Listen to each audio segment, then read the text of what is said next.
The Davos forum this year has been largely unbearable. A lot of the quotes, the sort of mocking condescension towards AOC, or even a sort of hypothetical conversation about raising top marginal tax rates. People just luxuriating in their wealth and privilege as they talk about them being stewards of potentially fixing some of the world's problems. That can be a little bit much, but there have been a few standout voices that have been very reasonable and have maybe made the whole thing worthwhile. And yesterday we profiled Rutger Bregman, a Dutch historian, who talked about how we need to move past this conversation about philanthropy and talk about taxes. He said specifically, taxes, taxes, taxes, all the rest is BS in my opinion. And that is just great. He is actually going to be on the Damage Report next Monday, I believe, and we're gonna talk to him about all these topics, his book and more. But at that panel where Rutger sort of went viral, there was another awesome voice, and that was Winnie Byanyima, an Oxfam executive director, who responded to a concern by, I believe, Yahoo's CFO about how the people on the panel were being really unfair about taxes. And here's that interaction.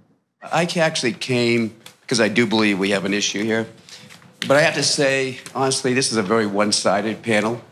You know, frankly, what people really want, is a dignity of a job. I'd like for the panel to talk about beyond taxes, which every one of you have talked about. The only thing you've talked about in this whole panel on inequality, what can we really do to help solve inequality over time beyond taxes? Let me tell you something. We're talking about jobs, but the quality of those jobs. With poultry workers in the richest country in the world, the United States. Dolores, one woman we work with there, told us that she and her co-workers have to wear diapers to work because they are not allowed toilet breaks. This is in the richest country in the world. So don't tell me about low levels of unemployment. You are counting the wrong things. You're not counting dignity of people. You're counting exploited people.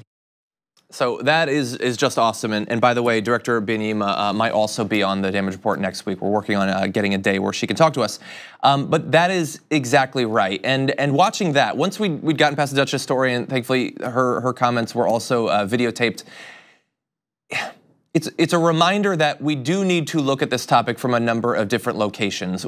Look, I love data. If you watch the show, you know that it's true. I love a good chart and you know, all that, infographic and all that.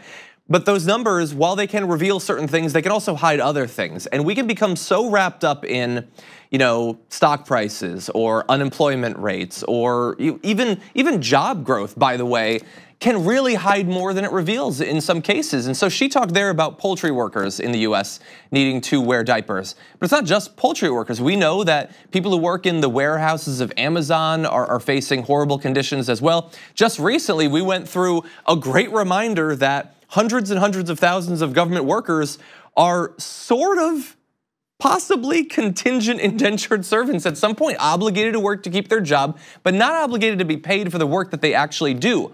Now, these are just tiny little dots, blips across the landscape, but you can find this in all different places where we have gotten to the point where if you have a job, or that if we had an obligation at all, the obligation is now achieved. We have given you all that is needed. There, now, bootstraps, become wealthy. You know, achieve the American dream, you've got your position.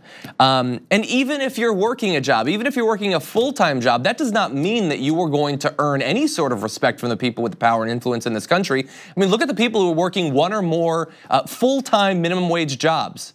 They are all talked down to constantly as holding positions that should only be held by high schoolers or maybe those who are working, you know, sort of part-time while they're in college or something like that. These are people who are out there trying to live the American dream. They are working, but the system has been set up in a way that makes it very difficult to actually get ahead.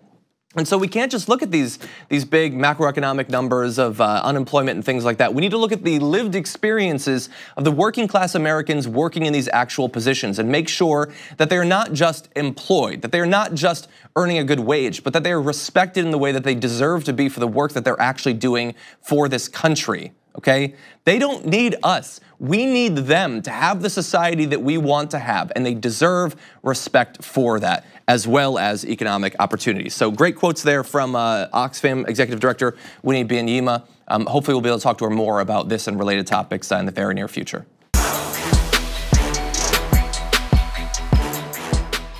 Thank you very much for watching this clip from the Damage Report.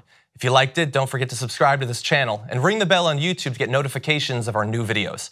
And of course, you can catch the full Damage Report live every weekday at 1 p.m. Eastern, 10 a.m. Pacific on TYT Network on YouTube TV.